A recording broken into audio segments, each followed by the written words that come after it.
This is a Together Adventure podcast.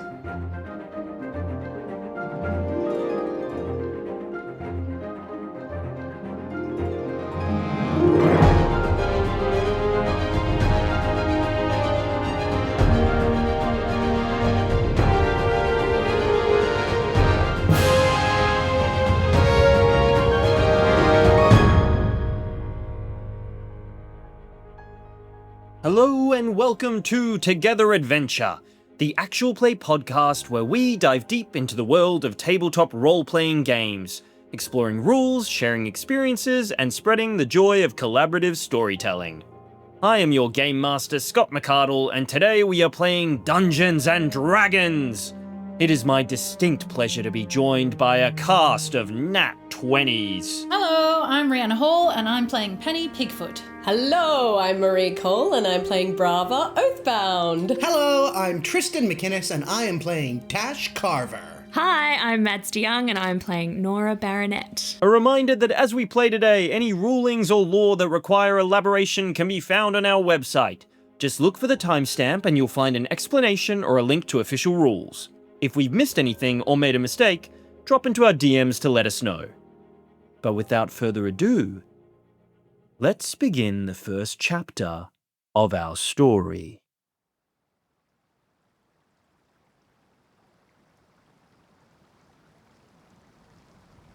The night is cold and quiet in the heartland of Vale.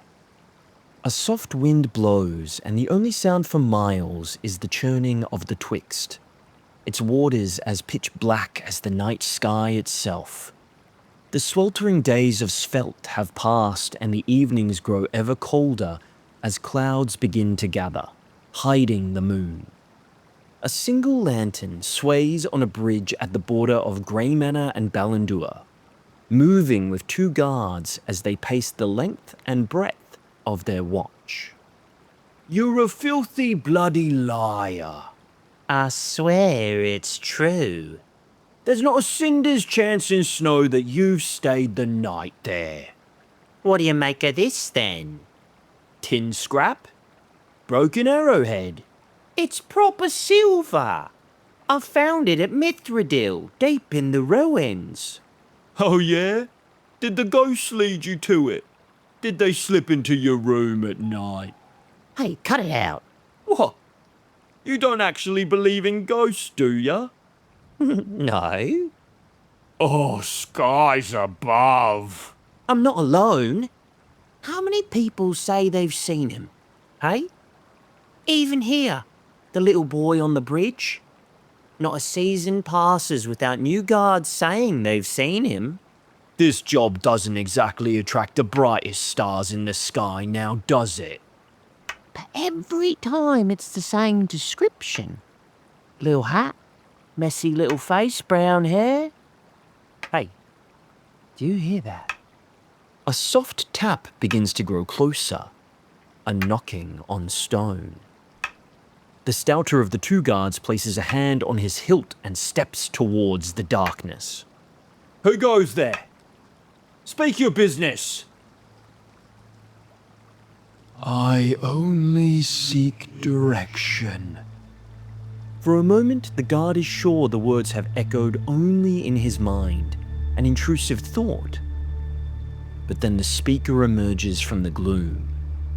His traveller's cloak is filthy, covered in mud and muck from a lifetime of travel. Its hood is drawn, obscuring most of his face. A gnarled, bone-white staff is clutched with both hands, supporting his body as he lurches hunched across the bridge. "Where have you come from, stranger?" "North." "You've travelled by foot from Grey Manor? Alone?" "I only seek direction." "You already said that." "I seek the way to Hammer Hall." "You friends with the king, are ya?" "I heard they was looking for a husband for the princess. Maybe he's a suitor for her." Laughter between the two guards, but it slowly fades as the traveller does not respond. "We'll have to check your belongings before we let you pass." What have you got then? Only this. He motions with the staff. Where's your tent? Your rations? Your weapons? Only this. What are you? Some kind of wizard? I am merely a messenger.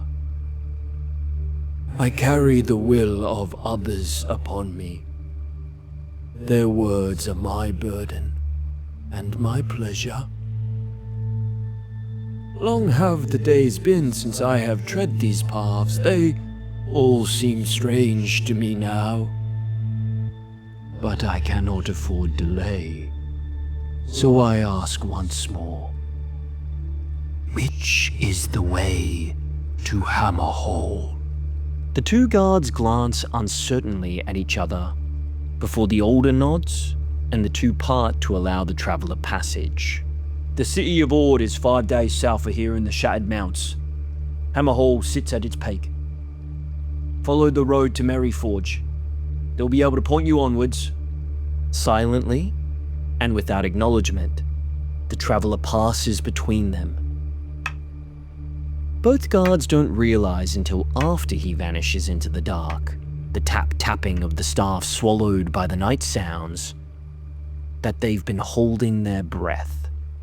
Still don't believe in ghosts? Shut up. Come on, I'm freezing my balls off.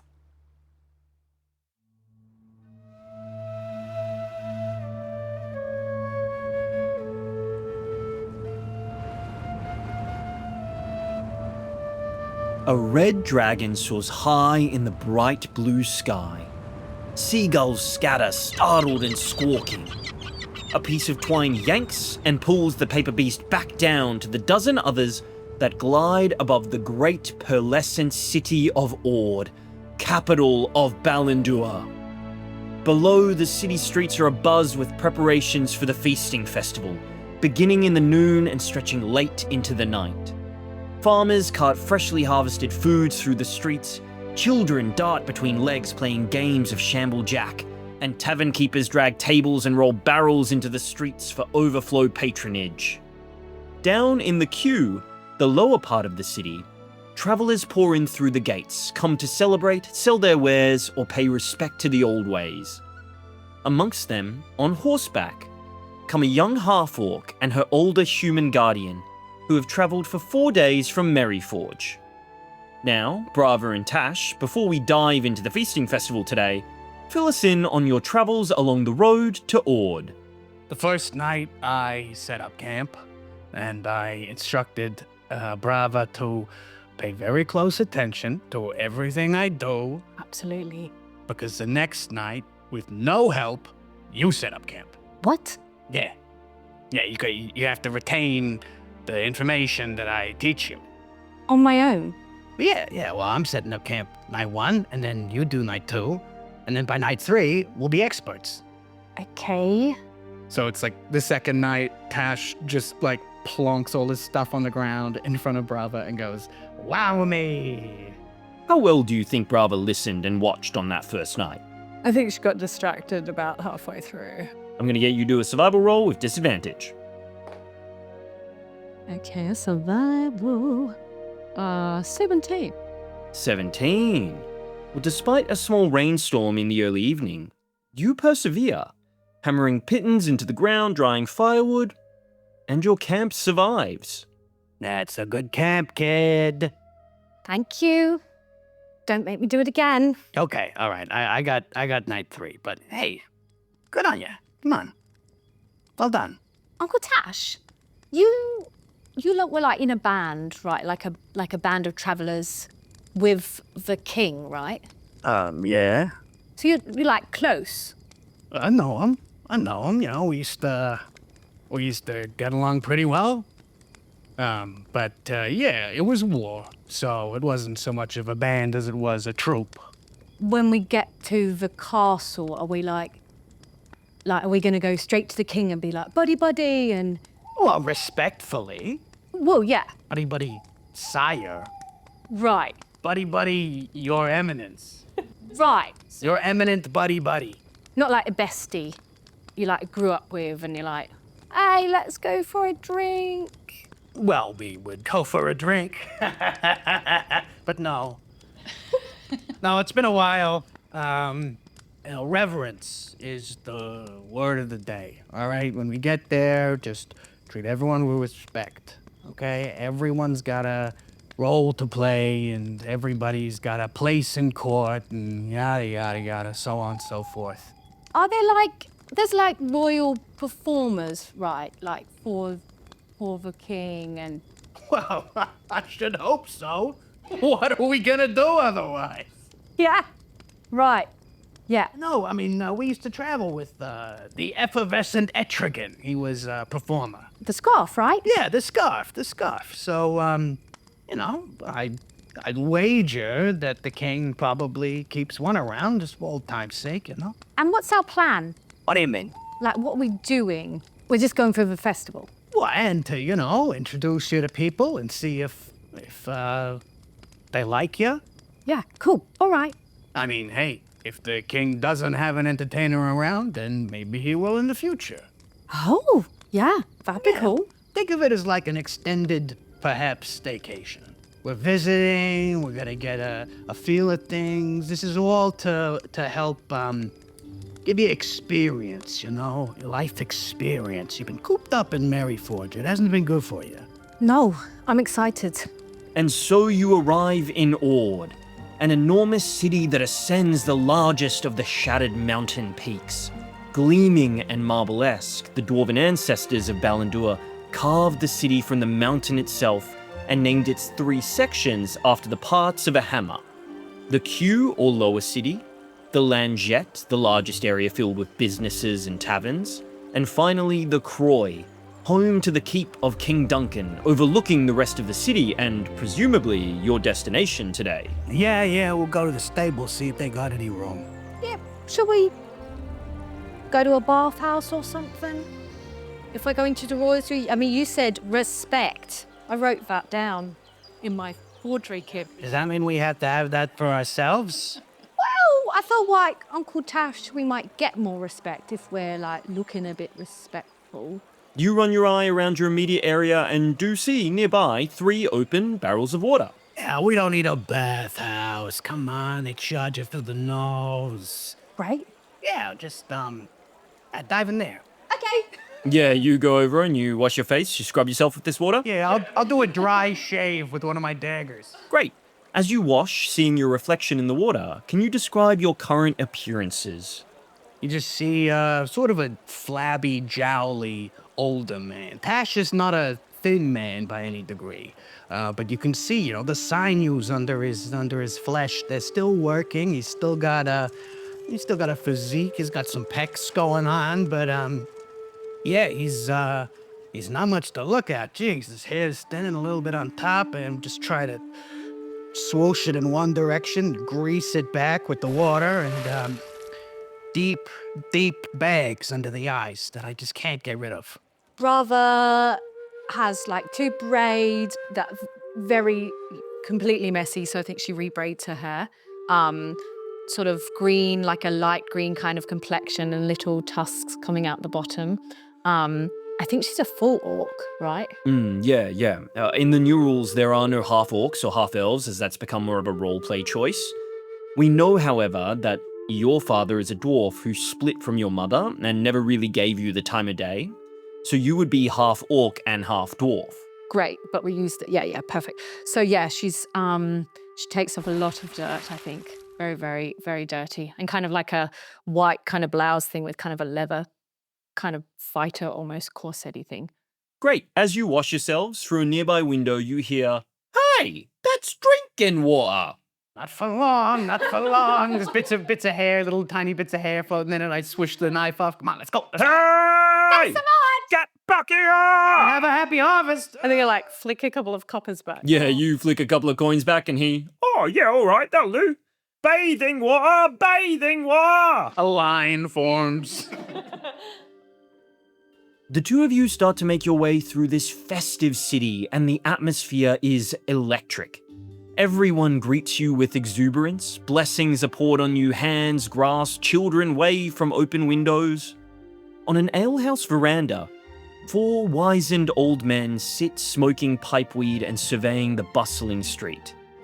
These old fellas see you, Tash, and give you a solemn nod. I'll give them a nod back. Yo. What's wrong, Uncle Tash? I can't say yo. Oh. I'm saying yo. I'm casual. I'm getting recognized over here. While you're distracted by this, Brava is slapped hard on the thigh. You look and see a group of kids playing a game have whacked you and run about 10 feet away. They turn and look back at you expectantly. Can I disguise myself as a kid? Yeah, amazing. You cast Disguise Self with your Hat of Disguise in broad daylight. You're currently a teenager yourself, so you appear ever so slightly younger, and the kids go, ah!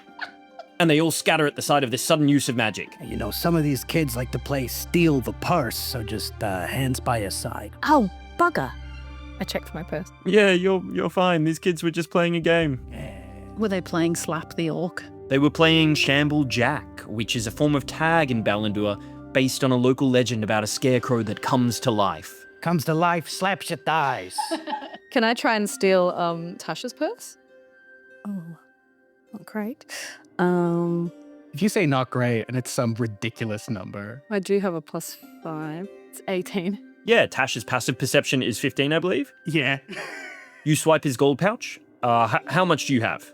I don't have any money on me. You swipe his pouch expecting money and instead find 3 moldy old berries within. Oh, yeah. Oh, damn it. But you've got it now. Oh, where's my berries? Bloody kids. Shamble Jack! You keep ascending, now moving through the Langette, where you find yourselves in the midst of a bustling marketplace. Vendors hawk their wares. Fish, fresh fish! Don't arrive empty-handed to the festival. Silk and hair dye, spruce up before the big event.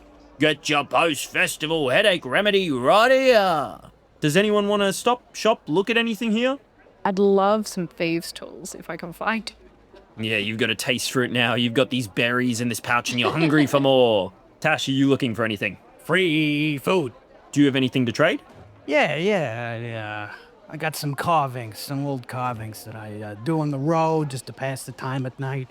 I got a little carved bear. I'm like, hey, you want a bear? Are you proficient with woodcarver's tools?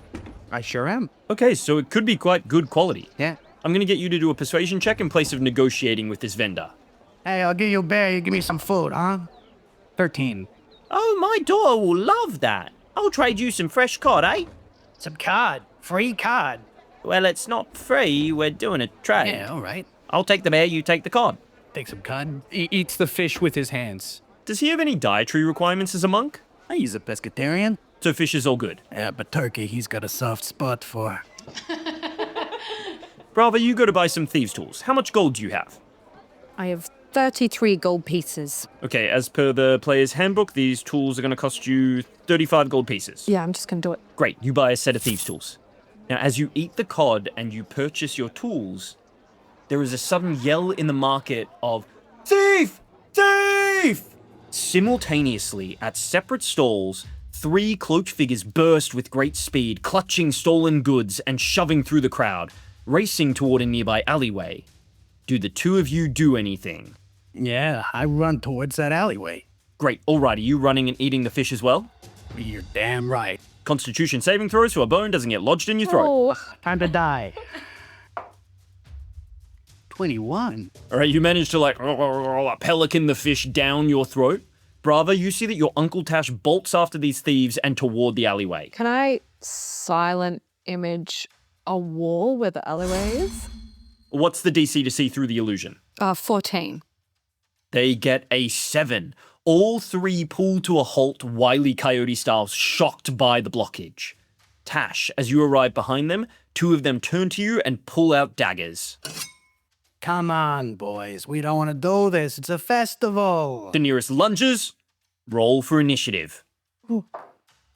Natural 20. I got... Is that the first one of it? 8. The very first nat 20. Our first thief gets a natural 1. Our second thief, dirty 20.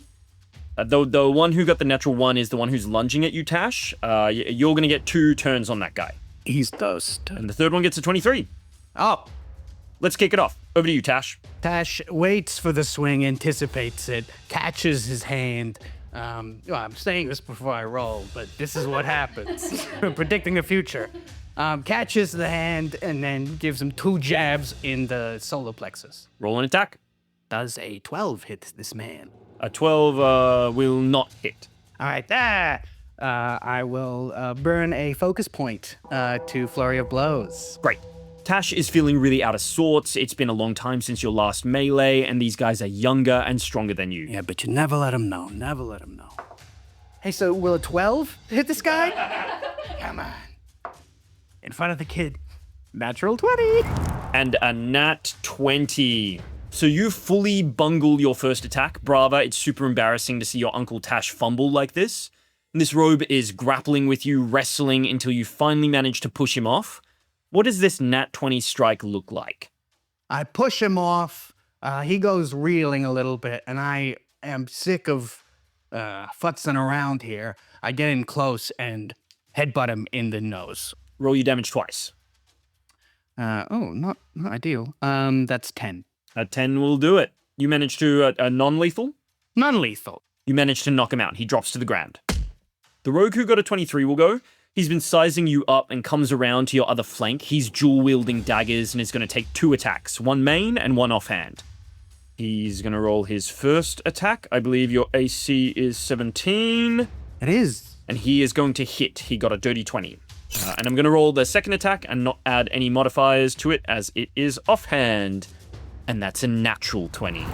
Very nice. Can I silvery barbs that? There it is. There it is. It rears its ugly head. But I imagine you're giving Tash the advantage? Yeah. All right, Silvery Barbs is cast, and this attacker rerolls his attack, and a 20 goes down to a 9. I'd also like to deflect the attack of the first hit if it deals bludgeoning, piercing, or slashing damage. It will be dealing piercing damage. How much do you deflect? 13 damage. He cannot feasibly roll 13 points of damage. He can only roll maximum of 11 points. Catch the hand. Come on, Buster. This guy is one of those rogues who are always doing knife tricks so fast, so deadly. He's so confused as to why he's failed to hurt you thus far. You should be on the ground bleeding. Now, there is a third rogue crouched by the illusory wall, back to you and fiddling with something. I'm going to make a skill check. A totally inconspicuous, nothing to worry about skill check.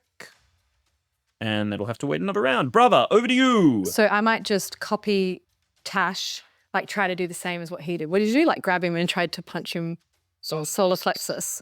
Yep. So because I have this special dance bard, I can use Dex for my attacks. That's a 3 anyway, so that's not going to do anything.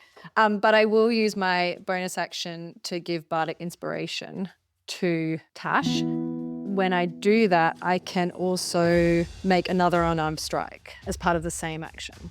I also completely forgot you were meant to take a second turn, Tash, due to that one. We'll get to that in a second. So bardic damage, so 17. Yeah, you hit. Roll your damage. And then a d6. 6.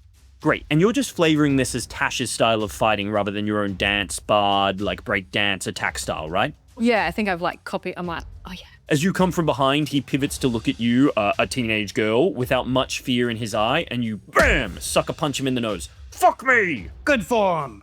Thanks, Uncle Tash. Thanks, I mean. Tash, you can take that second turn now. All right. Punch the guy in front of me. That is going to be just a classic 23 to hit. And this is the guy who just got punched by Brava, yes? Yes, correct. This was the guy who was actually going to go next. He got a 23, so he's before you. 11 extra damage. How are you knocking him out here? I'm holding his hand, and I think I'm just going to, like, pull him so that his head impacts your fist 2 more times, Brava. Just like, bam, bam. Great. Nose broken 3 times. He passes out. I'll move up to the other guy. I won't spend another focus point just because I'm aware that we got a whole day ahead of us. But I'll move up to the guy and say, all right, do you learn your lesson yet, or do we have to school you too? As you move into his threatened range, you see the sparking of fire and finally clock what it was that he stole. Fireworks. The fuse ignites, and with a sickly grin, he points the explosive directly at your chest, Tash. Before it can detonate, though, a hand grabs you and yanks you to safety. However, you kept these thieves in the marketplace and a crowd has gathered, so now the firework is pointed directly at the townsfolk. Screams split the air. Brava, you are still in harm's way, and just as it goes off, you feel a soft breeze, a whoosh of movement, and a figure leaps from the crowd. They brandish a shield, and as the firework races towards you, they deflect it high into the air. There are cheers from the crowd. Tash, you turn to see who saved you, and you see a familiar grizzled and scarred face behind a shining helm.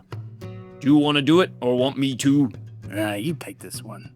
He moves you out of the way, unsheathes a great sword as he approaches the rogue who's fumbling for another firework, and with the hilt of the sword, he just... All right, that's enough excitement for today. Feasting festivals in a few hours. Back to your work, back to your stations. Brava, you see the man addressing the crowd is a fully armored knight around Tash's age, and while Tash has aged a little disgracefully, this man is enormously muscular with a well-maintained beard. But your eye is drawn to the scars that riddle his face. From stories you've heard, you deduce that this is Sir Rolf McAllister, another one of Llewellyn's men who served the king when he was Prince Duncan and went on to become the king's quartermaster. Both your mother and Tash have always called him Wolf, a play on his name but also due to the rumours of wolves having ravaged his face. Now the person who dashed in front of you is the opposite. Young, lanky, foppish brown hair and a boyish face. He wears shoulder pauldrons over a simple squire's tunic and wields a shield and mace. He turns to you, a hand on your shoulder. Are you alright, miss? Thanks so much. I wouldn't have been. My face would have been blown up. Oh, that would have been awful, wouldn't it? What a grisly way to die. Right? You then hear Sir Rolf call out, Roland, you've got to be quicker than that. A split second later and that firework would have blasted the whole market apart. You were not in control. You've got to do better, son. Yeah, sorry, Sir Rolf. My bad. I'll try to move quicker next time. It was just the adrenaline, you know? We don't normally get excitement like this in the city, but well, Feasting Festival brings out the best in some and the worst in others. Oh man, you must be Tash Carver. Have you heard about me? He looks at Rolf, whose eyes narrow. No? And he's obviously lying. I turn to Rolf and I hold out my hand for a predator handshake. He looks at it, doesn't take it. You're late. We were expecting you earlier. Then I had to, go to a bathhouse, have a shave. We were expecting you days earlier. Well, here we are. Here I am. And may I introduce Brava? Brava. Really over-the-top bow. At your service, Sir Wolf. He frowns at you as you use his private nickname. McAllister. Oh, McAllister, sorry. Sir. Sir. I am to presume you are Protector Corrump's daughter. Yeah. I can see the resemblance. Yeah, the teeth kind of give it away. Come on, we've got a very full day. Roland, make sure the market's secure and get these things back to the people who own them. Yeah, all right, no worries. Lovely meeting you. You too, thanks so much again. I'll see you at the castle. Yeah. And by the way, I think your timing was perfect. He blushes bright red. This is the best feasting festival ever. He goes and collects the stolen goods as guards drag the thieves away. And the two of you, escorted by Sir Rolf, head to Hammer Hall.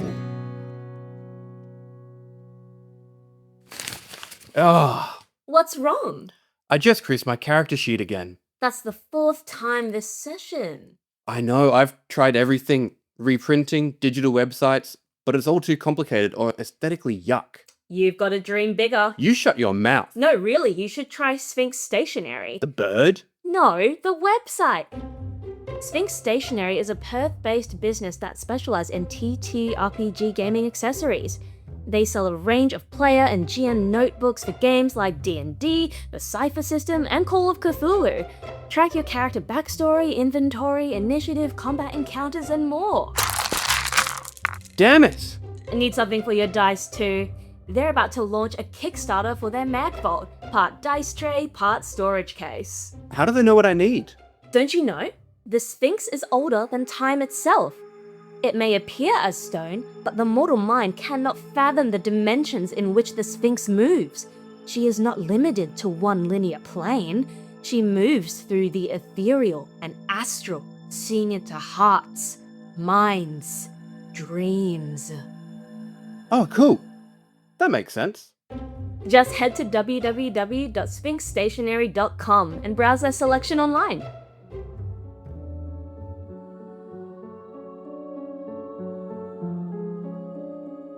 Norah awakes the morning of the feasting festival in her parents' shop, having fallen asleep reading the night before. Now, my question to you, Mads, is do you oversleep or do you wake up like clockwork? She wakes up like clockwork, ready to go, same time every day, same breakfast, same cup of tea, and straight out the door. As you head to a washroom to prepare yourself for the day, please describe for us what Norah looks like this morning. Yeah, so Norah is almost 16 years old. She's a young girl, young half-elven girl, long blonde hair that she pushes back with a headband out of her face, adjusts her round glasses on her face, tries to look as presentable and as perfect as possible before she leaves the house. You slip out as your parents prepare for a busy day of sales and head towards Hammer Hall. Now, do you enter through the Grand Hall, or do you take the entrance that only you and Voltaire know about? The Wizard's entrance. I think I definitely take the Wizard's entrance. As you ascend the hundreds of marble stairs that take you to the top of the city, you turn sharply right into one of the many tiered gardens that grow on the landings between stairs. You weave toward a metal gate, surreptitiously built into the marble, and you unlock it with an iron key that you carry. Within are corridors of sewerage, divots, aqueducts, labyrinth-like to any who would stumble in. However, you know your path and arrive at seemingly a dead end. Pulling out the training wand that Voltaire has given you, you trace a runic pattern that you've been taught. The bricks begin to peel away, folding in to reveal a secret passage through the castle. Now, Voltaire has never told you who knows this way. You've never seen others use it, and you're not even sure the king knows about it. But it's how Voltaire gets in and out unobserved on his business as a mage of the Presidium. You wind up a spiral staircase that leads to his tower, and at the top you can see that the entrance door is ajar. How do you proceed? I think I make sure that I'm as presentable as possible, as always, and I enter slowly, making sure that I'm not about to interrupt him doing anything extremely important. You push open the door and make yourself known to the wizard within. Voltaire's tower is exquisite, a reflection of his classical education and the refinement of the man himself. Concoctions bubble, stirring themselves atop multicolored flames. Tomes and grimoires line shelves, the more forbidden of which are hidden behind a single chain, yielding only to their master. Circular mirrors and other oculi hang suspended in the air, chains swinging down, allowing them to be re-angled. Voltaire has explained to you that at the Presidium, magic is approached like a science, and that the right light, the right angles, and astrological positioning makes for more potent casting. Now, the mage himself sits behind a beautiful desk, carved from an ancient tree felled in the forests of Marraine. He looks no older than 40, though you probably suspect he's much older, using magic to slow his aging. He heralds from across the western seas and has an air of mystery typical of those who herald from that land. His hair and beard are cropped short, some salt amongst the pepper, and his complexion is tanned. His silver and blue robes hang nearby beside a crystal staff as he relaxes in his cream tunic, fitted to reveal a lean physique. As you enter, he removes a fashionable pair of spectacles to look at you with bright blue eyes, and he pockets a note he's been reading. Good morning, Norah. Good morning. How was your evening? Are your parents well? Very well, thank you. We've got a busy day ahead. Let's get to it. Please. I'm going to delegate quite a significant task to you today, Norah. I think you're ready for it. Please, whatever you need of me. The king has requested an escort for a person of significant importance from the front gate. Okay. I need you to go and meet the Clay Mother. She has journeyed from the primeval temple. Treat her with reverence and respect. She has had a long journey and could be tired, but she needs to be at the keep for the commencement prayer at 3 p.m. Okay, should I bring refreshments or something for her? It's good initiative, Norah. I'm sure she would look kindly on that, and on the king. I will need you to make haste, though. There is much to prepare today. Okay, I will bring her here and come back to find you. Very good. Very good. Is there anything else I can help you with? Can you roll an insight check here? Yeah, sure. Ugh. Crit fail. Immediately, any sign of consternation vanishes from his face and he smiles kindly at you. No, not at all. Not at all. Hurry now, Norah. Right, okay. I'll see you shortly. Very good. I think Norah probably just assumes she's overthinking it and, yeah, heads straight out. Back out the main entrance or through the secret entrance? I'd probably go back the way I came. Yeah. Beautiful. You race out, heading towards the city gates.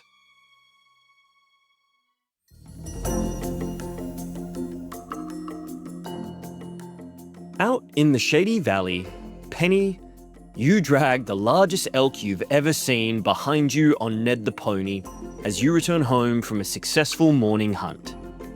As you enter your family farmhouse, scrumptious smells of bacon, pastries, eggs, beans all greet you, your stomach rumbling, as your sister prepares a banquet for your return. A promise she made with you in exchange for the use of Ned the pony. Yeah, that's right. I did forget about that, so that's good. Yep. Hiya! You see sitting at the dining table, not helping at all, is your brother Percy. You alright, Pen? Morning, Percy. Morning. Do you sleep well? As fat as a pig. Right, well, while you were sleeping, look what I found in the woods. Do I have to get up for that? Don't want to miss any of the food. That's all right. It'll be really quick. You poke your head out and he, oh my skies, look at that. Yeah? Where'd you find that? I just found it out in the woods, so I'm going to take it in and hopefully I might get invited to the feast. You could sell it for a pretty penny. Oh, yeah, you could get 50 gold pieces at least. I know a guy and we could sort this out, split it. Oh, 70-30? Hang on. No, you pointed to yourself then when you said 70. What have you done in this? I'm gonna be negotiating the deal tonight in the Slop Trough Tavern while you all live it up inside the city walls. No, I don't think so. I'm going to take it into work and they're all going to lift me up and they're going to cheer and they're going to say, Penny's the best.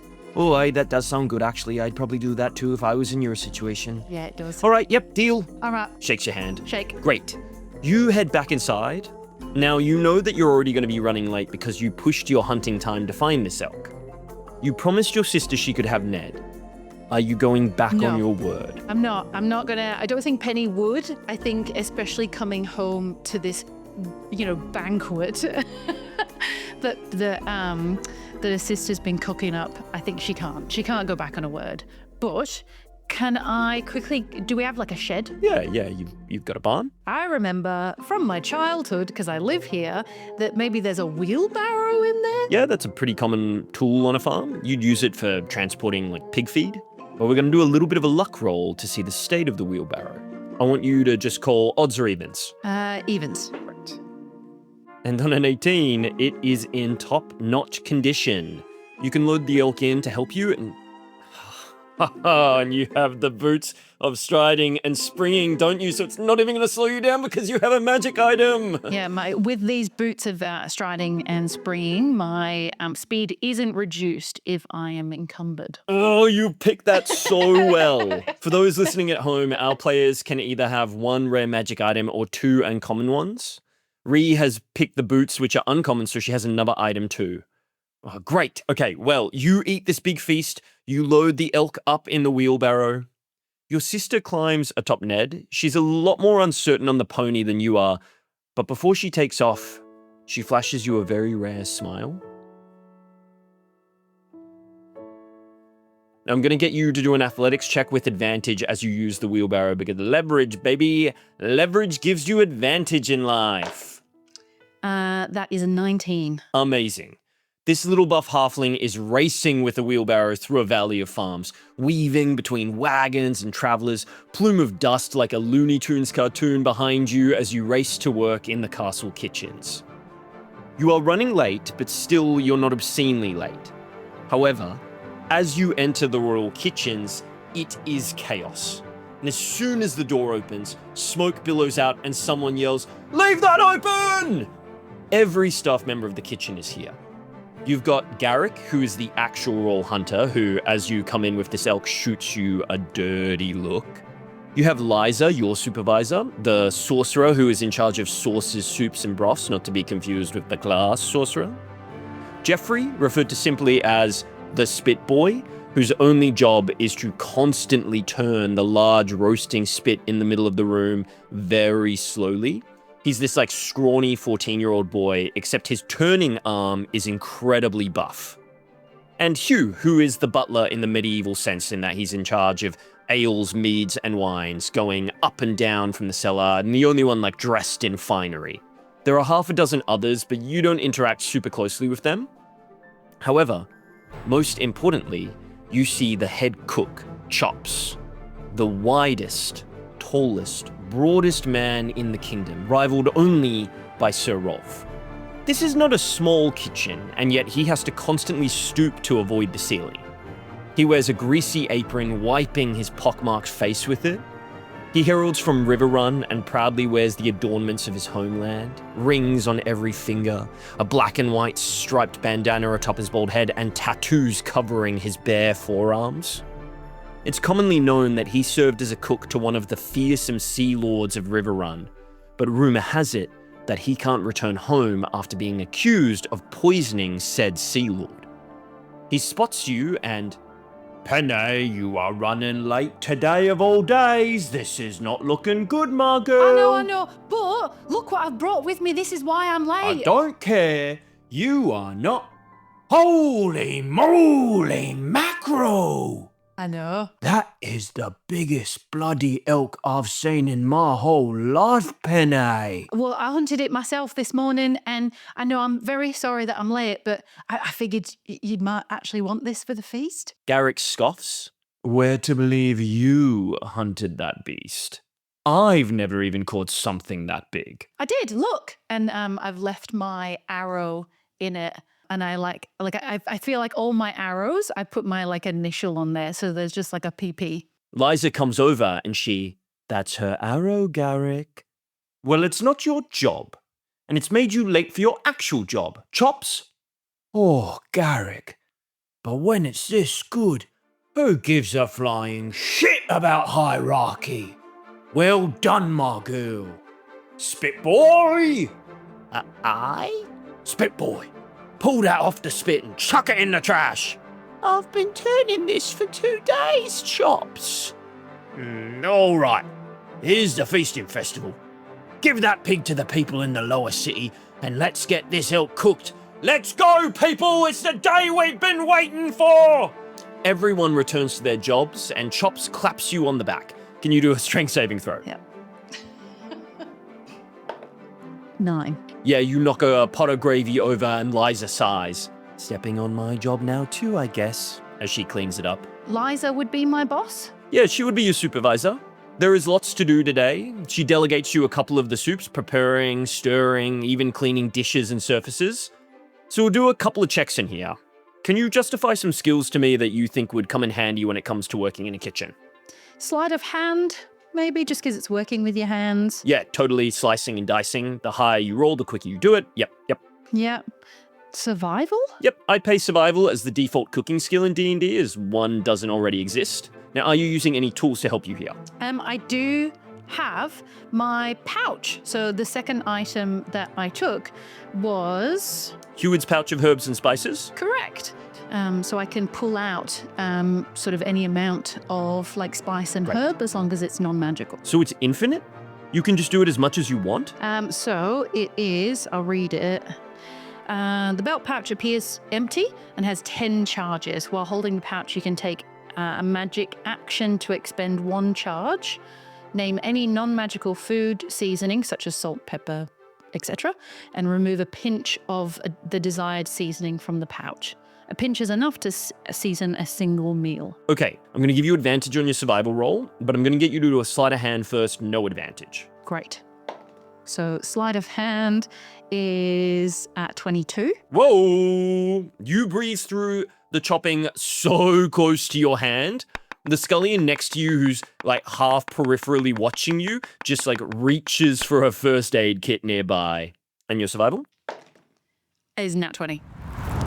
Incredible. This is the best day of work she's ever done. Okay, if you've ever worked in a kitchen, it's one of those rare moments of total silence and synchronicity between all departments. But also, on that nat 20, I will allow you to do a perception check. Ooh. 16. On a 16, just around midday, you see that a young urchin slips through the open kitchen door silently and unseen by the other staff. He goes straight up to Garrick, nearest the door, and hands him a note before slipping out. You see Garrick reads it, burns it immediately, and then, making sure no one is watching, slips down into the cellar. Am I in a position where I could sort of, I've been working like really hard all day, like, you know, the soups are simmering, things like that. Could I step away real quick? My question to you is, does Penny smoke? No. Okay, so everyone else in this kitchen smokes. Chops has always said that if they all get extra breaks to do that and you don't, that's not fair. So you get 2 15-minute breaks a shift. You can take one of those breaks now and slip away. Yeah, let's do it. I'm going to get you to do a stealth check as you creep down the cellar steps. 22. And we will come back to you in the cellar shortly.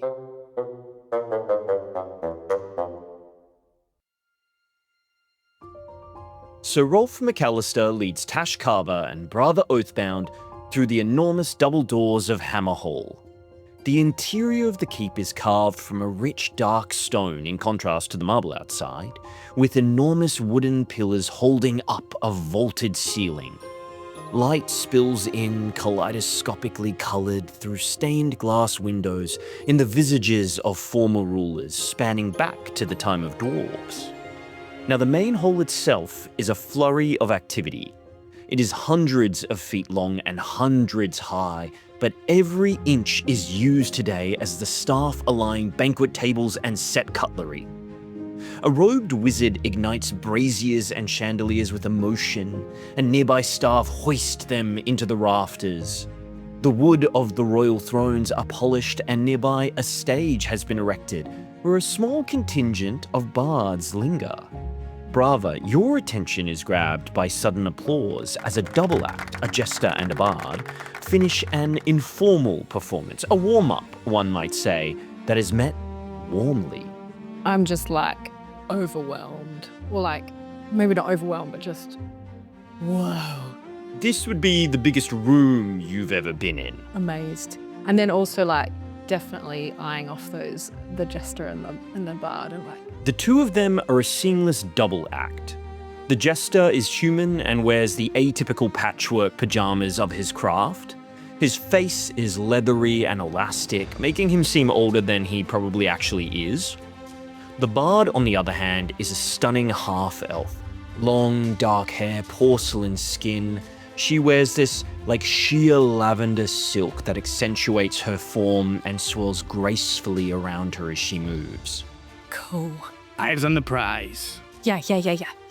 Sir Rolf leads you through the hall and up grand stairwells to the royal quarters. But to you, Tash, everything seems so much smaller. When do you think you were here last? Were any battles fought here? No, the armies of Grey Manor and Riverrun never breached Ord. I think probably for the funeral. After that, we pretty quickly got Llewellyn's men together. Sadly, we'll need to be more specific. The first funeral, the one that prompted the war that brought Llewellyn's men together, was of course Prince Llewellyn's. But at the end of the war, another royal funeral was held. That of the beautiful Princess Lena, whose ship was lost at sea tragically only days after the war ended. Her funeral held an empty coffin. Did you attend that one? I definitely would have gone. More recently, 10 years ago, 10 years after the war, when Duncan's wife, Queen Catelyn, died, did you return to the city? Yes. Duncan's important to me. You would have some happy memories here. Memories of coming back during the war with Duncan as he returned home for reinforcements and resupply. One such memory would be when you reclaimed the lost crown of Ballandur, presenting it to King Aaron. Now this was a pivotal moment for the kingdom, as this crown, the first crown, was a symbol of independence for Ballandur and had been missing for hundreds of years. And Llewellyn's men took it from the Hooded Lanterns, and King Aaron united the kingdom and committed to fighting in the war at last. Remembering all of these funerals and this one good memory I have of the place. Just deep breath in, deep breath out. Remember why I'm here. I'm not here for the past, I'm here for the future. You arrive outside Duncan's bedroom doors, and you hear a glass smash from within. You look at Sir Rolf, and he seems unsurprised, stifling a sigh and holding up a hand for you to wait. From within, you hear a faint argument. I'm going to get you both to do a perception check. 21. I got a 12. Well, your passive perception is higher than 12, so I'll allow that to come into play here. And so because of that, you both hear a lively discussion between the princess and the king. You swore to me, Alice, lower your voice. You promised I could travel, see the kingdom, meet people, real people. You'll still be able to travel. Not when I'm fat with child, father. Skies above. No one is talking about motherhood. Marriage, motherhood. It's all the same after the wedding night. My hands are tied. If that's true, father, then I despair for our kingdom. Where do you think you're going? You've still got a job to do before tonight. Alice!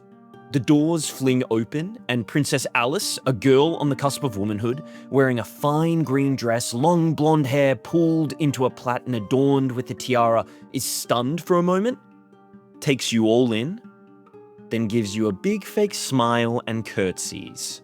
Sir Rolf? Strangers who know the details of my personal life? Princess, this is Tash Carver, an old friend of your father's, and his ward, Brava. Fantastic. I can tell you all about my personal life if you want to even the playing field. Without acknowledging that at all, the princess walks between the three of you, gives Rolf the finger, and heads out of sight. And that was Princess Alice. Feisty. Oy, feisty. You turn to find that King Duncan now stands amongst you.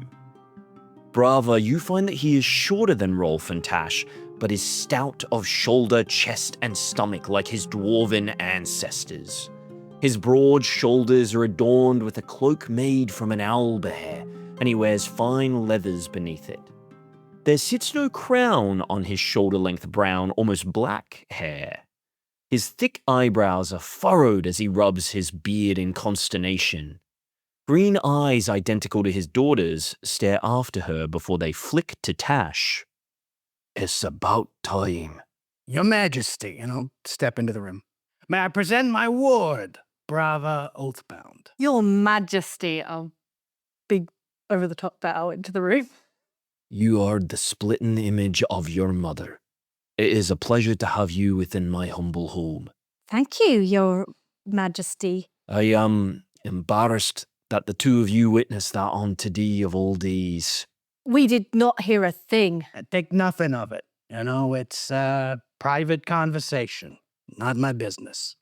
It's at this point that you hear running footsteps in the corridor, and Roland finally catches up to you, having returned the stolen goods to their vendors. What did I miss? Perfect timing as always, Squire Darrington. Oh, thanks. Your Majesty, if you wouldn't mind, the princess has just departed for the city. Yep, I passed her on my way. She pushed me into a rose bush. She has departed Unescorted. Oh. Oh, I'm on it. That's a good lad. He begins to head back out the way he came. Your Majesty, would it be all right if Brava went along with the squire? Of course. Cool. See you later. Be safe. I'm always safe, Uncle Tash. And I look at the king. She's always safe. You have my thanks. And my apologies in advance. Bravo races off, and Tash, you realize that for the first time in a very long time, you're alone with Wolf and Duncan, and there is a moment of quiet as the other two seem to realize this too. Your eyes settle on a portrait of the whole family during King Aaron's reign. The King and Queen Bronwyn, a handsome young Duncan with no beard, only stubble, the young Llewellyn, yet to and never to grow into his looks, and the eldest child, the beautiful Princess Lena, all captured in a singular perfect moment in time. I linger on the portrait for a bit and just remember old times, and then, look at this, come on, it's a reunion. Wolf grunts as Duncan gives a small chuckle and heads to a nearby buffet, procuring 3 drinking horns and a bottle of fine whiskey.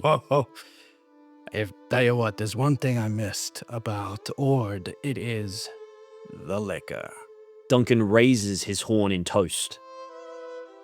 To worse deeds, but better stories. To good friends and better food.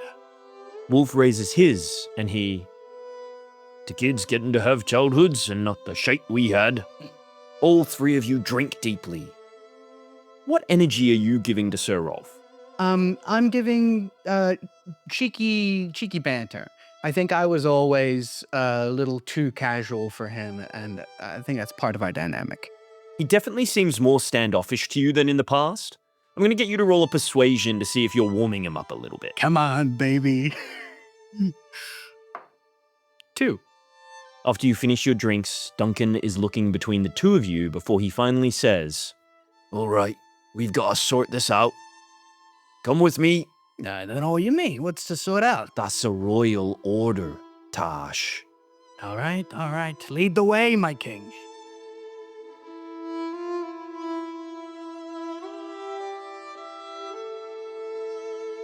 Norah, you arrive down at the main gate to Ballandor in the lower city and make yourself known to the guards there, and one of them looks shocked.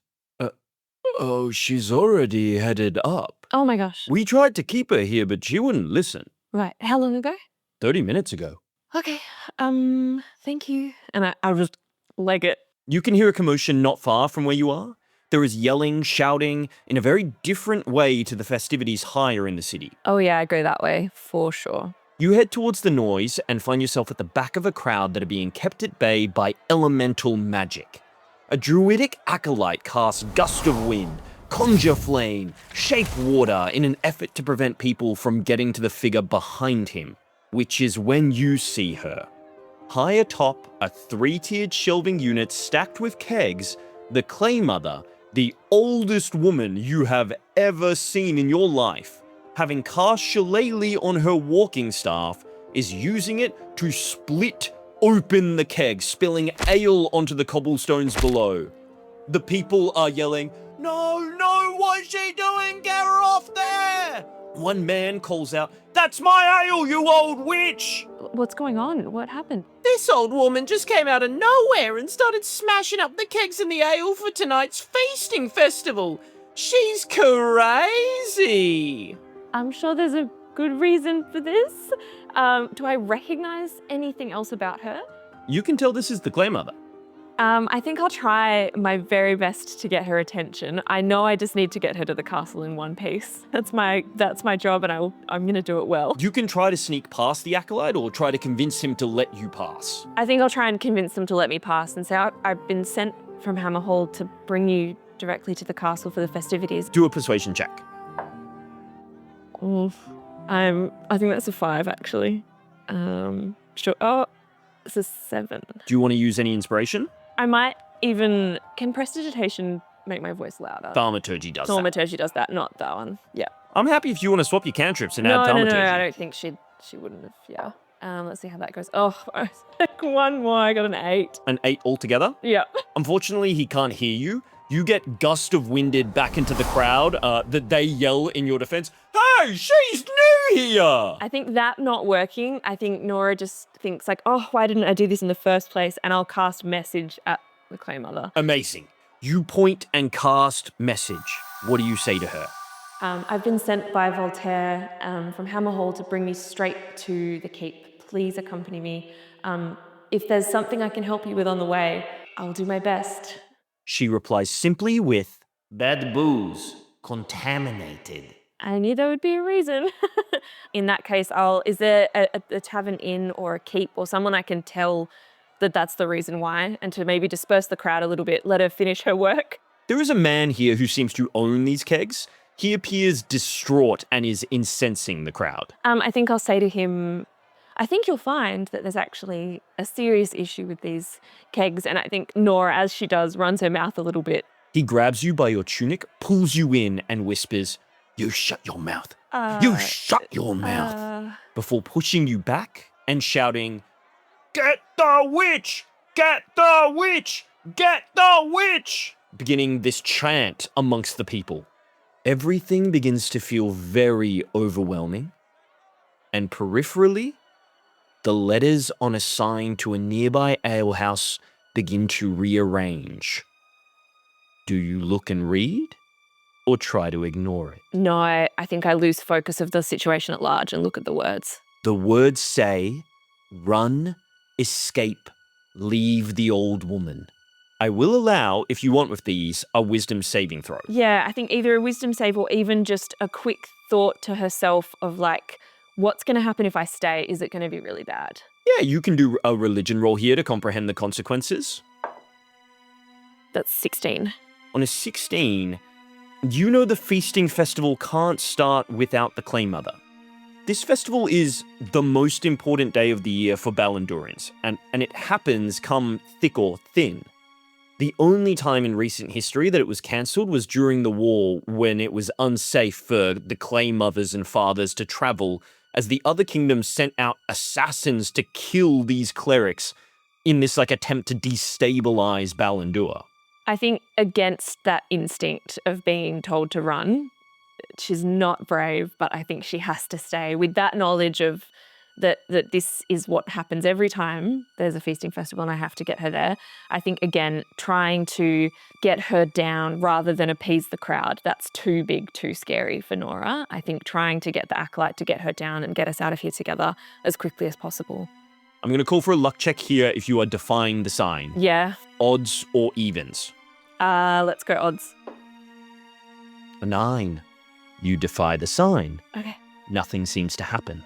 Everything is fine. Nearby, there are a handful of crates that you could climb to address the people from. Oh, okay, great. Yep. So I think Norah says, this is the Clay Mother. We must let her finish her work here, which is clearly equally important if she stopped to help us all make sure that we don't do the wrong thing or drink the wrong thing or feel really awful all the time. She's doing her best, and I think we should do our best to listen to her and just keep talking. People start to raise their hands to get a word in. Yes, in the blue shirt. If she's the Clay Mother, why is she spilling this good ale everywhere? Yeah, I'm thirsty. It's not good ale. That's a lie. This is my ale. I made it with my own 2 hands. Who are you? What do you know, you little brat? I know I wouldn't drink it if she's trying to get rid of it all. Why don't you have a sip? Everyone turns to him. What kind of brewer drinks his own booze? I'd be no better than a drunkard. But the people begin to press in on him. Drink it, drink it, drink it, drink it, drink it, drink it! Your eyes flick to the Clay Mother for a moment, and you can see that she has stopped what she's doing and is staring intently at you with interest, even recognition, behind her eyes. You grab a tankard from nearby, scooping up the dregs of the ale as it sloshes to the ground, and hand it to the brewer. He takes it, glaring at you, and whispers out of earshot of the crowd. Filthy little witch in training. Cheers! He drinks, finishing it and wiping his mouth. He gives the crowd a big grin. But you see a bead of sweat trail down his neck, a precursor to Flaming shits! and he vomits everywhere. The people gasp before chanting, "Break the kegs! Spill the ale! Break the kegs! Spill the ale!" And they assist the Clay Mother, smashing open the kegs and pouring ale onto the brewer as he continues to vomit on all fours. I think while he's bent over doing that, I'll just get down next to his ear and say, "It's a wizard." And then see if I can get to the Clay Mother. I'm gonna get you in his That's so good. You, the Clay Mother, and her acolyte gather off to the side. Your help was appreciated. I will hurry to the castle and tell them that the Clay Mother is on her way. Sure. If you could escort her, that would really do me a solid. Done. Thumbs up. Just so. He starts walking off and then suddenly bursts into a run and you hear in the distance, "Yippee!" He was quite fast. The Clay Mother starts to walk off, not in the direction of the castle. Sorry. It's this way. I know you know which way it is, but we really should. No. Errands. You come. You helpful. People listen to you. Not really. That was a lucky... Well, I mean, you were doing the right thing. You certainly made enough noise to get people to listen. You come. People listen to you. Just like they listen to your great-great-great-grandmother too. You come. And she immediately starts to walk off. Did you know her? I'm like running. Did you know her?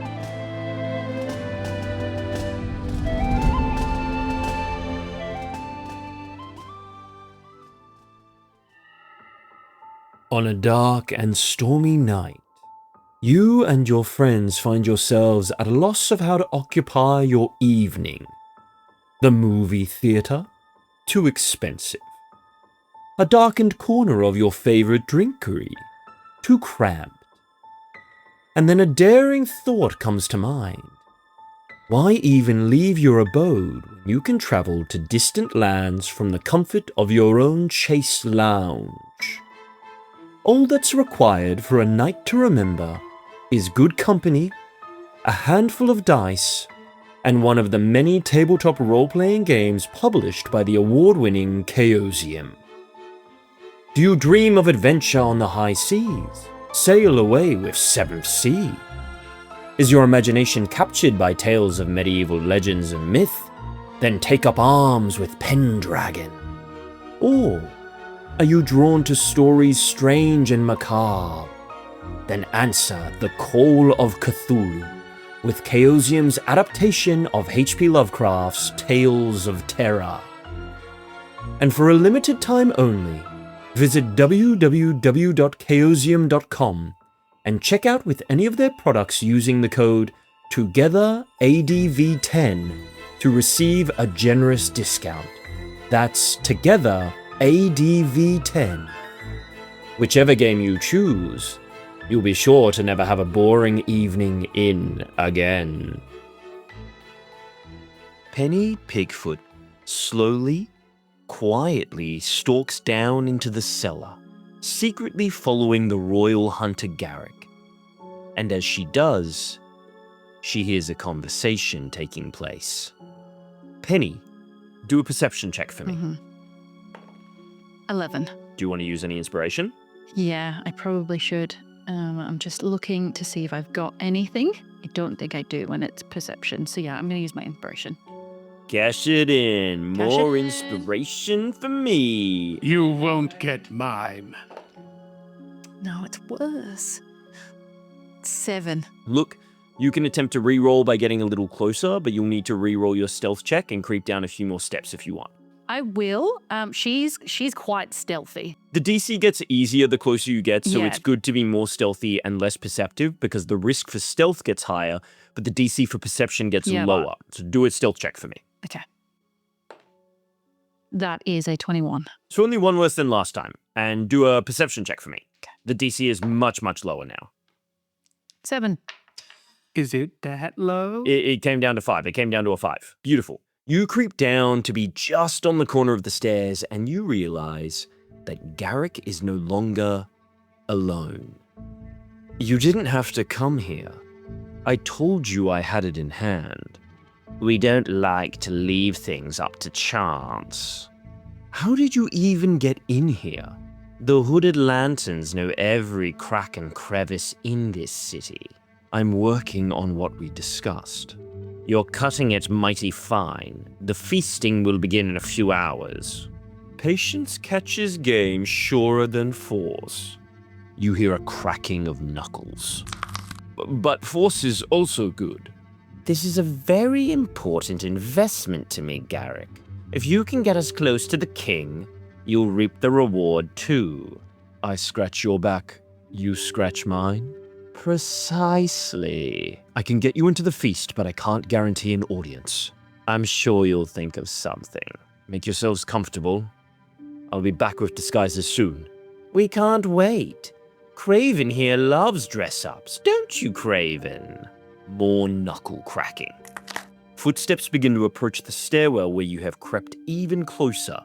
What's around me? Can I get in something? No, you are literally just on the stairs that go into the cellar. I'm going to run back up.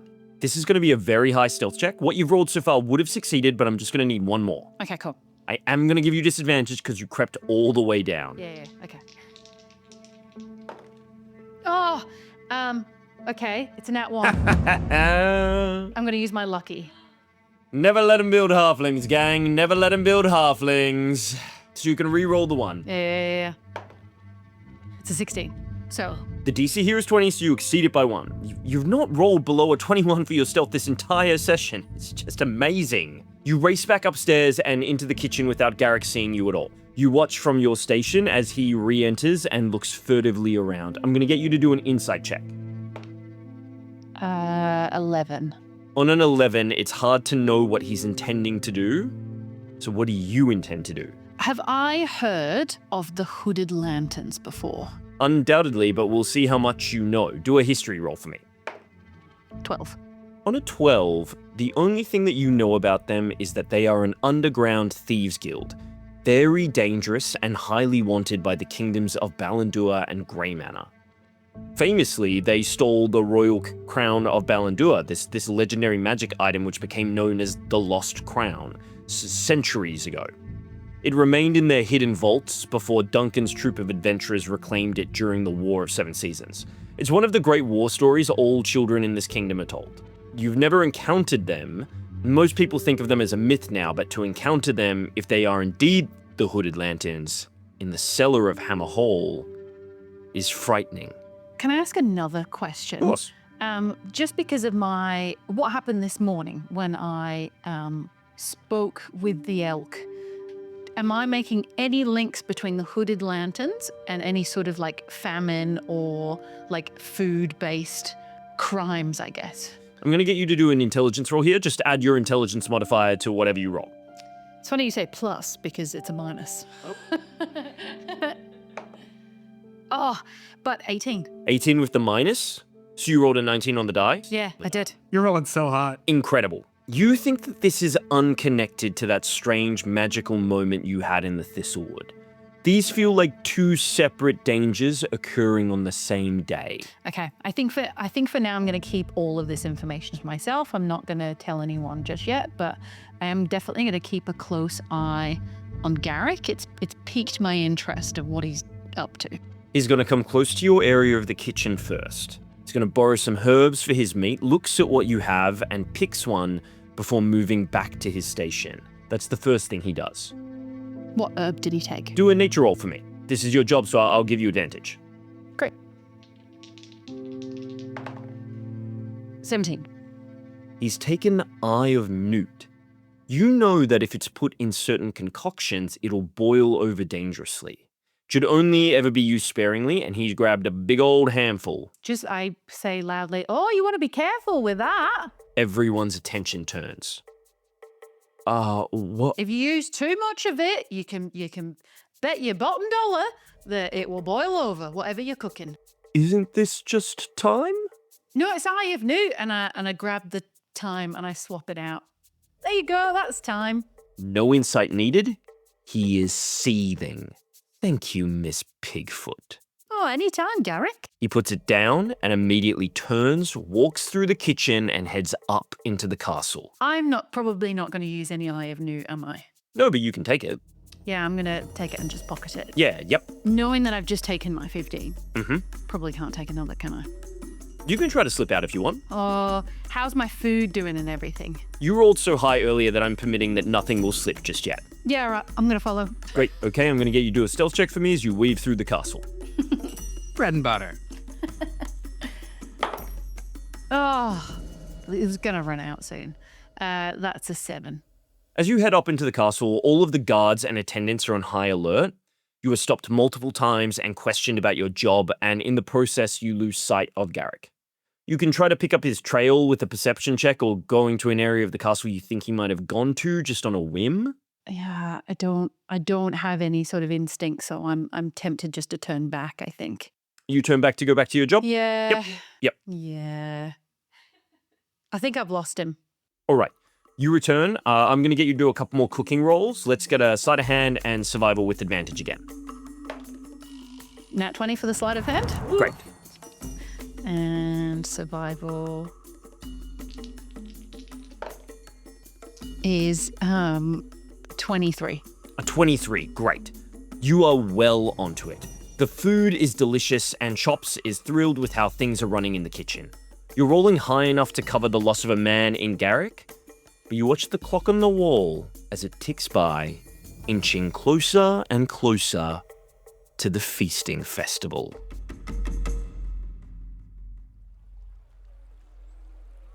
Brava, you and Roland race from the Croy to the Langette, following Princess Alice as she carves a path through the festivities. As you catch up, do you approach the princess or keep your distance with Roland? I think I'm hanging back with Roland. So, are you like friends with the princess? I wouldn't say we're friends. I mean, I'm a squire to Sir Rolf, but I wasn't born in the castle or nothing. I'm the 7th son of a miller. Nothing special, but the king saw something in me, I guess. Just boggles the brain that I might be a knight one day, just like Sir Rolf. Huh. I count my blessings. Yeah, that is a big rise up. Is the rest of your family like just millers? Yeah. That's the family business. And are you often kind of sent to chase her like this? All the time. Right. Every second day. Where does she go? Mostly to the common people. She has this crazy ability to just make friends wherever she goes and help people. And you can see that as she walks through the city, she's like handing food out. She stops and talks to people. She helps someone string up some bunting. She rolls out a keg. Her dour sort of glower that she has been replaced by a friendly, smiling, laughing demeanor. And you always follow at this distance. You don't really help her. My job is just to keep the princess safe. I've got to hang back, keep an eye on the crowd. You never know who's around. Just like in the marketplace. Heaven forbid if any of those men tried to attack her. She's not hiding who she is or nothing. True.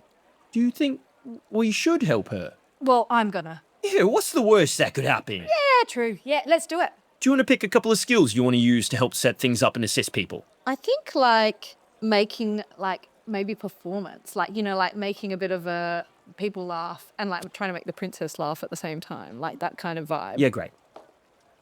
That one. Do you want to use your inspiration? Yeah, why not? Great, you're going to cash that in? Yeah. I'll take that one. 22. Amazing. There's music all through the streets already, so you dance and join hands with people, celebrating and laughing, and the work goes quickly. After doing this for a while, the three of you take a well-earned break and sit by a fountain, wiping sweat from your brows. So you come out here all the time, Roland says? I try my best to come out and help the people.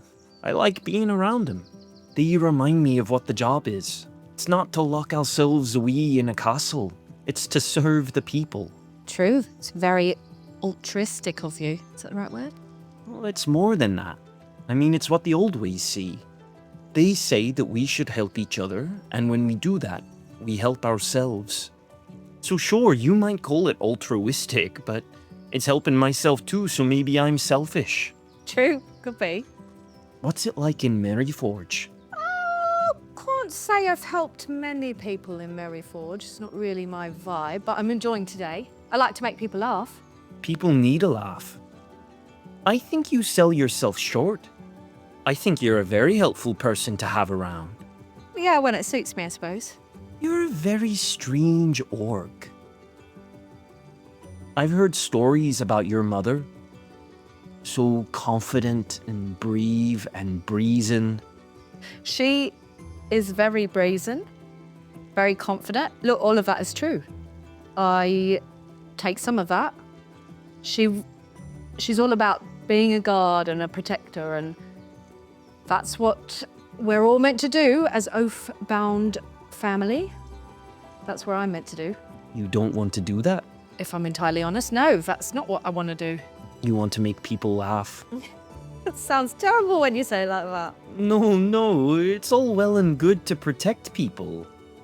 But just as the old ways teach, everyone has a role to play. Ballandur only works if the protectors protect, and the bards sing, and the farmers harvest. If we live life without laughter or dancing or music, it's a life half lived. Well, that is exactly what I think. She slightly touches your hand. You're very important.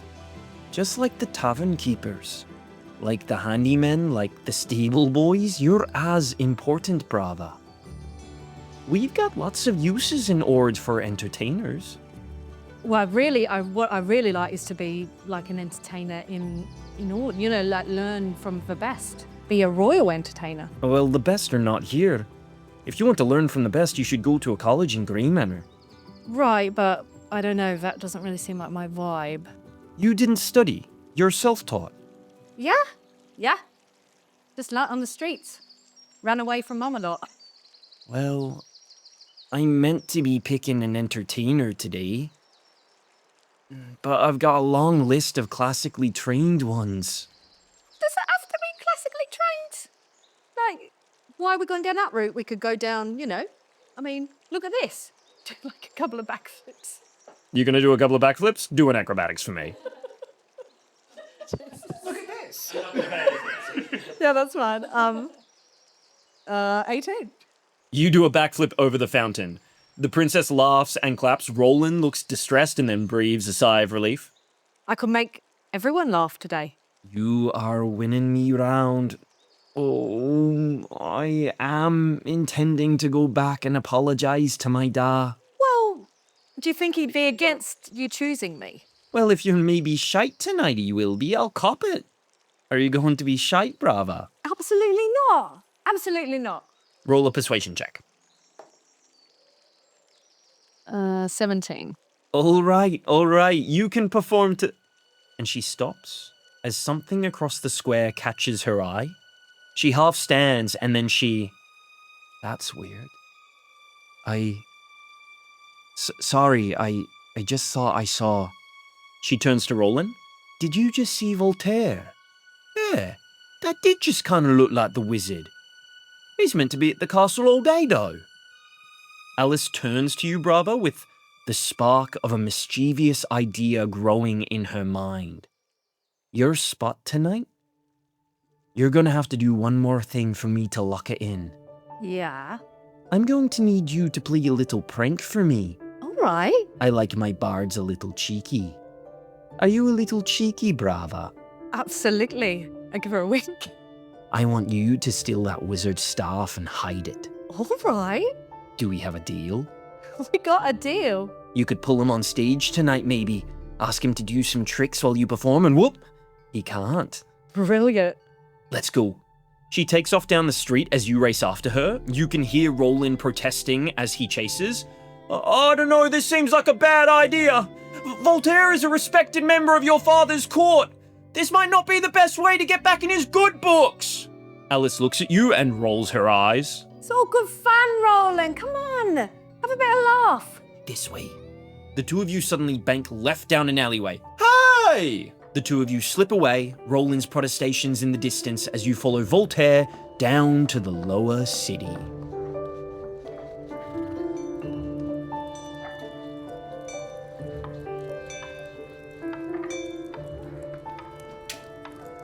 King Duncan winds through the castle corridors before exiting a western door that leads to the training grounds of Hammer Hall. The ground is no more than a muddy yard, surrounded by wooden structures that hold the guard barracks and armory.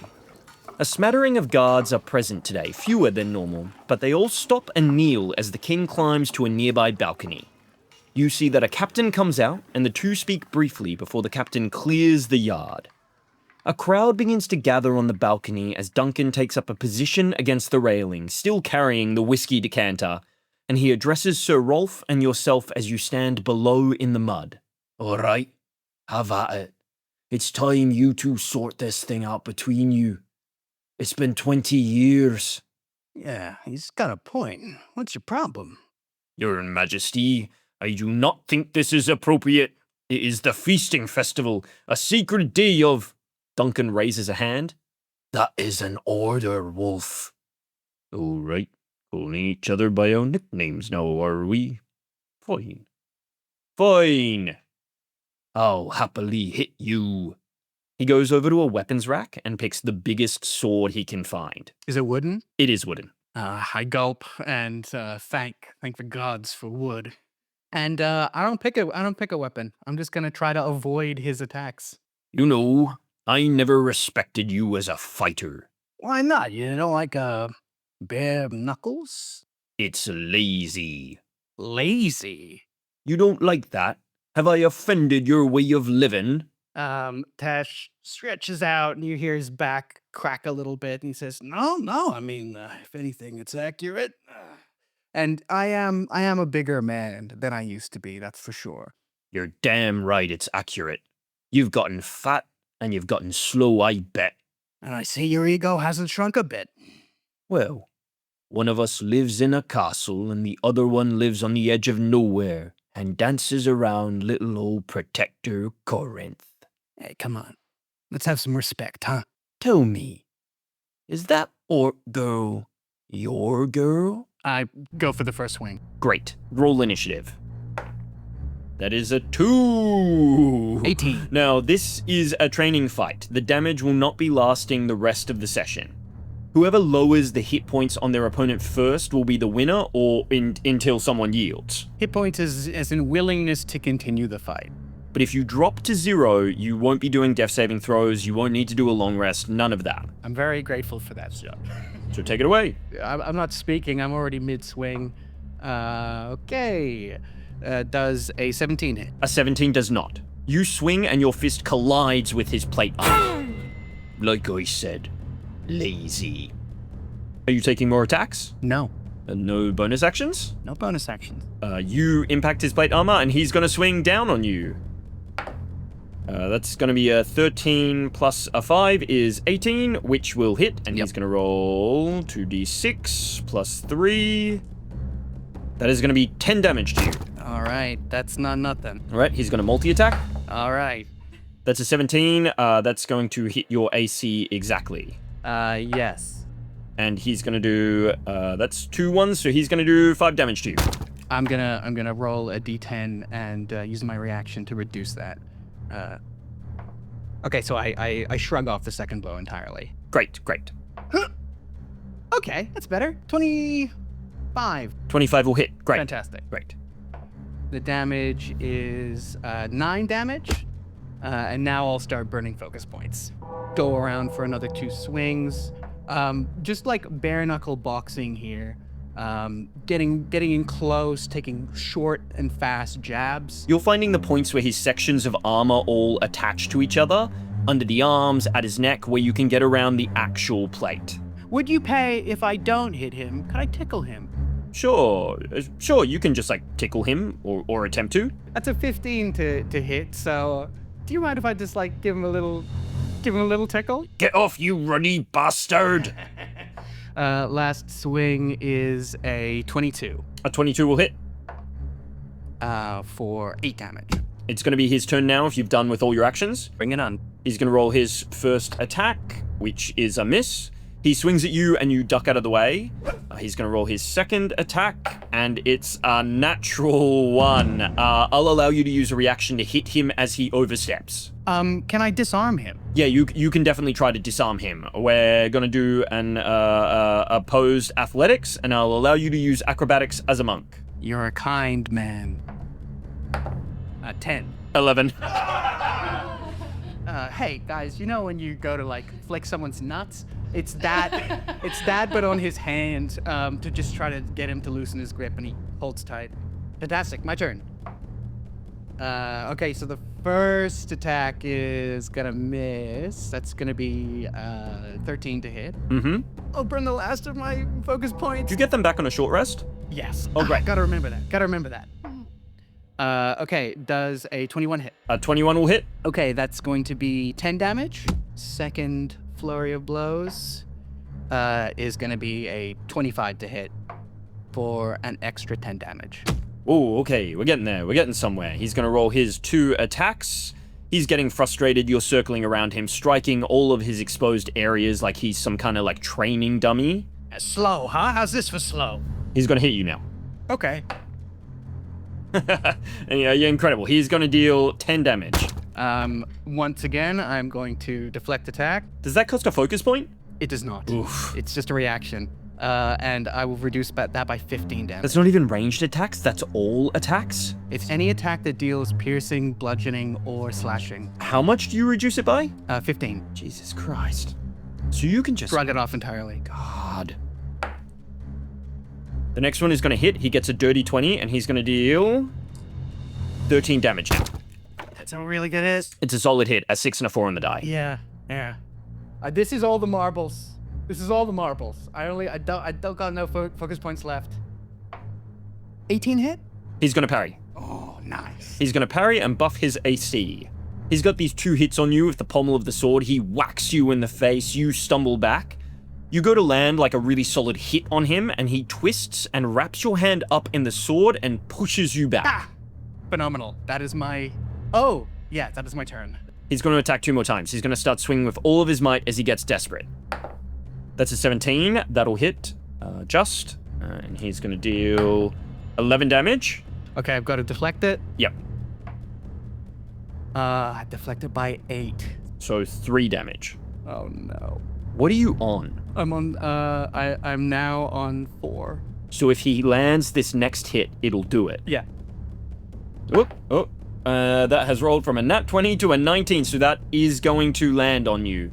And on 12 damage, what is your reaction as he strikes you hard in the chest? Oh, I'm winded, I think. I think he hits me right across the chest, blows all the air out of my lungs. I'm just... Everyone is quiet in the yard. Rolf bends over, hands on his own knees, heaving hard. Sorry about what I said. I was just trying to get under your skin. Oh, well, thank God the sword was training, or else you really would have. God, you used to be a little shit. And he offers you a hand up. I'll take it. Duncan approaches from the gathered crowd and hands you both goblets. Now that's one hell of a way to start the feasting festival. Llewellyn's men, back together again.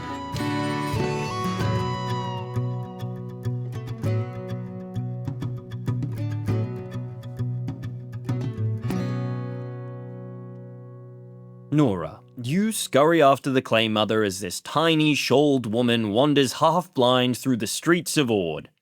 As you ask her questions, all you get out of her are little grunts. It's obvious that she's a woman on a mission, though, and the first place she leads you to is a pottery shop called the Clay Cauldron. She turns to you. You'll have gold? Yes, I do. I've got... Holds out her hand. I'll just give her the whole pouch of gold. I think there's I think I have 22 or something similar to... You'll keep 2. Oh. And she gives you 2 gold pieces back. Okay. She heads to where a man sits at a potter's wheel. It doesn't look like he recognizes her, but he stops what he's doing to talk in hushed tones together. She pulls out a beautiful clay vase and hands it to him, as well as the gold you gave her. He looks kind of quizzically at her. Do a perception check for me. 18. She is paying him to take this vase and melt it down. Madam, this looks important. It is. Ceremony. What are you going to make it into? I'm going to allow you to do a religion check if you'd like. Oh, that's 23. On a 23, you see the iconography on the vase is of a marriage ceremony. We come back later after he's done job. Come, more errands. She takes you to a complex of apartments that surround an enormous golden tree. You take it in awe, mind boggled that you've never seen it despite its size. People flock from within the apartments to the Clay Mother. They bow, they kiss her feet and begin talking to her about this tree. They say things like we've been tending it, watering it, there was a little bit of rot, but we got rid of that. They seem to all be gardeners alongside their actual jobs. From within her robe, she pulls out a little pouch. The person she passes it to immediately bursts into tears. The pouch is then passed amongst them until it's at someone closest to the tree. They open it and they pour the soil onto the roots. Where's the soil from? Like, what's the tree for? Do a religion roll for me. Not so great. 8. They tell you that the name of the tree is the Dawn Tree. They don't elaborate, expecting you to know what that means. The soil has been brought from the Temple of the Primeval, which is this cliffside temple for the old ways where the ground is high in nutrients. They allude to the fact that the temple sits there because the earth beneath it is important for some reason. Do you assist them at all, or do you just watch and take it all in? I think I just watch. I think I take it all in, and I think, if they're performing any other rituals, I ask questions about spells they're casting and what they might be praying for, that kind of thing. Just really trying to learn as much as she can about what's going on. The only other thing that you see is that the Clay Mother, apart from touching the tree and closing her eyes for a long time, reaches up and plucks a small fruit from the tree and puts it in her robes. She then bids these people farewell before she continues on her way. She's not going far between these places, and you get a sense that this is a community of devout, old ways believers. You can see that she wanders into an inn called the Wyvern and the Willow. She goes up to a waitress and introduces herself. The waitress looks shocked that she's here, takes off her apron and leads her into a back storage room. Until she tells me otherwise, I think I'm like right behind her. You go in, and lying on soft bundles of hessian is a very sickly child. Sleeping, rasping, you can hear a crackle in her lungs. The Clay Mother kneels beside her and pulls out herbs, begins to mix a potion. I think I definitely would ask if she would need any help, like if I can help to hold something so she can do something else more accurately. You can either do a sleight of hand or arcana if you want to help her recognize what's going on. Arcana, for sure. Oh my gosh, that's a nat one. I'm going to use inspiration on that. Yep, this dice does not like me today. That's okay. It's going to be an 11. You assist a little bit, and about halfway through, she goes, "No more."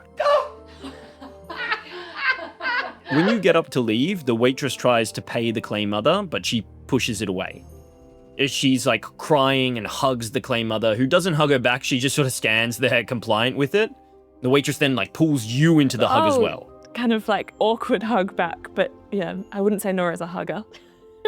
And then finally, as you are looking at the sun sink lower and lower, you go back to the potter, and he presents a bowl of hot melted clay. The Clay Mother takes it and begins to wander to a very busy area, and it's not because of the feasting festival. Everyone is crowding into a single small house, spilling out into the street. And all of these commoners are wearing very fine outfits, finer than you would expect of them. When the Clay Mother arrives, they all part and let her through, and she disappears into the house. If you want to get close to this, you're going to have to push through or persuade them. I think I'll continue to try and squeeze through. I'll allow a dexterity saving throw here to not be shoved outside. Oh boy. That's... Oh my god. Would you believe it's a natural one? On a natural one. Stop rolling that dice. I'm swapping my d20. What do you do while you wait? It takes about half an hour for her to return. I think she tries to get back in a couple times, but really is just out there almost in a panic, knowing how close to 3 o'clock it's getting, that things are going to start kicking off and I have to get her there. I think the feasting festival is like her priority, and doing a good job for Voltaire is her priority. So I think she's probably standing there stuck in a bit of a panic. And again, peripherally, a sign on a store nearby begins to rearrange. I look at it. It says, "Run, flee, escape the city." I think Norah thinks, why would I escape the city on this day of all days? Everyone is so happy. I think this is probably a wedding happening on the feasting festival. Like, everything's good. And I think also her commitment to doing a good job is still going to override it. I need you to do a luck roll for me again. Odds or evens? I'll keep it at odds. I need you to fill one of your first level spell slots for me. Owie. And as that happens, you hear, "Hey!" from inside the house, and shortly after, the Clay Mother wanders out.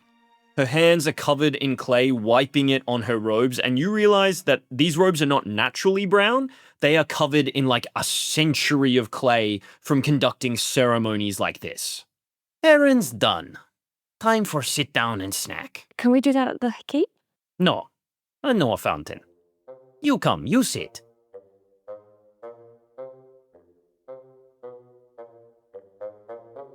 Alice and Brava go winding down into the lower city. Quieter streets, darker alleyways, as you follow the court wizard Voltaire. You can tell from the plain brown cloak he's wearing and how he walks that he's trying to keep his crystal-like staff hidden.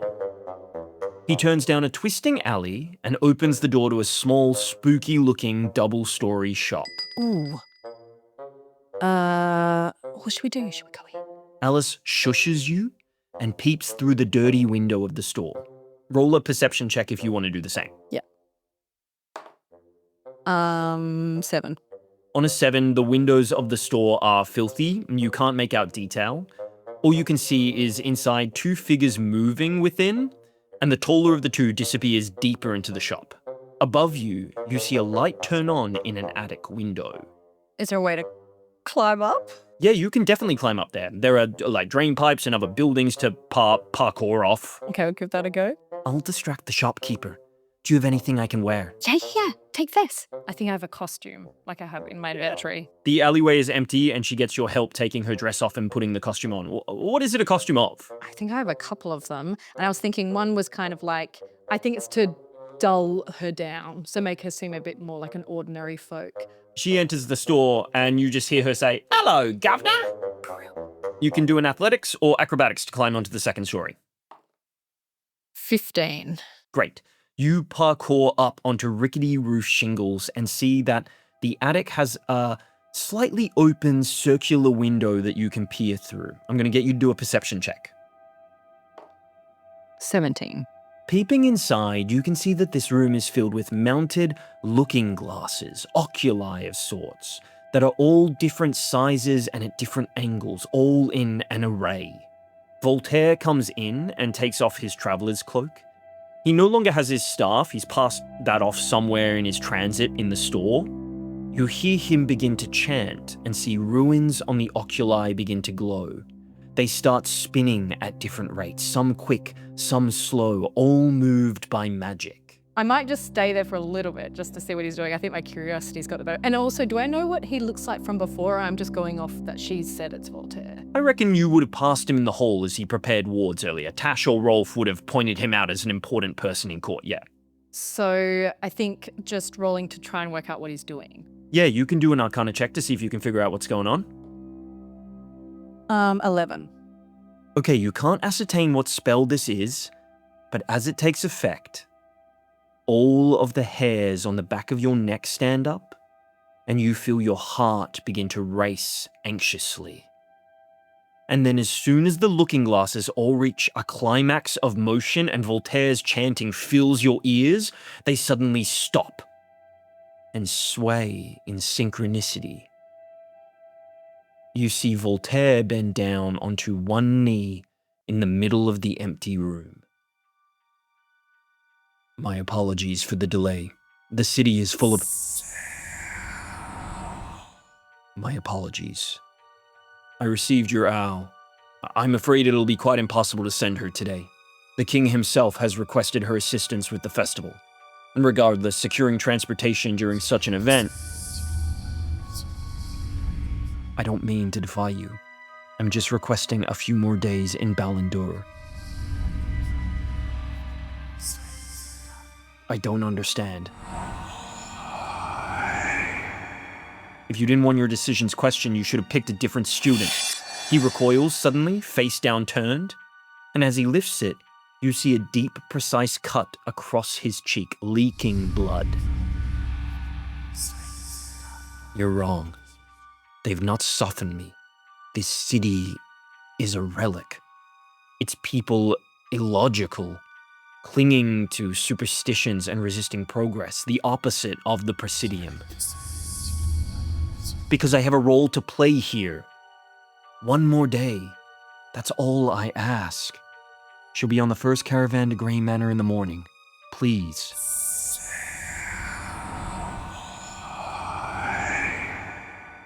Fine. Tonight. I'll slip her out during the festivities. No one will know. He goes to leave, but suddenly stops.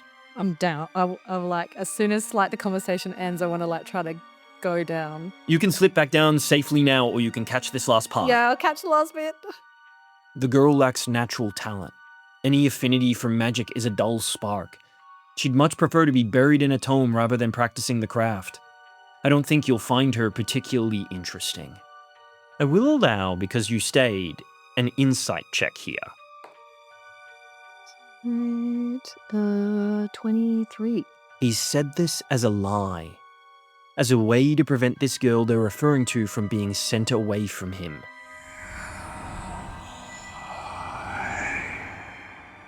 Very well. Tonight. And he leaves the room. Okay, I'm down. We're going to do a luck roll here. Odds. As you drop down, Alice comes out of the store in the costume and wrapped in her fine green dress, she is clutching Voltaire's staff. We need to run. We need to run. And she grabs your hand and the two of you go running through the streets. That's all for this episode of Together Adventure, The Lost Crown. This session was so jam-packed we've had to split it in two, but we'll be back with Tash, Brava, Penny, and Norah shortly when we return to the Feasting Festival. Don't forget to follow us to get alerts when episodes release and find us on Instagram and TikTok. But until then, farewell.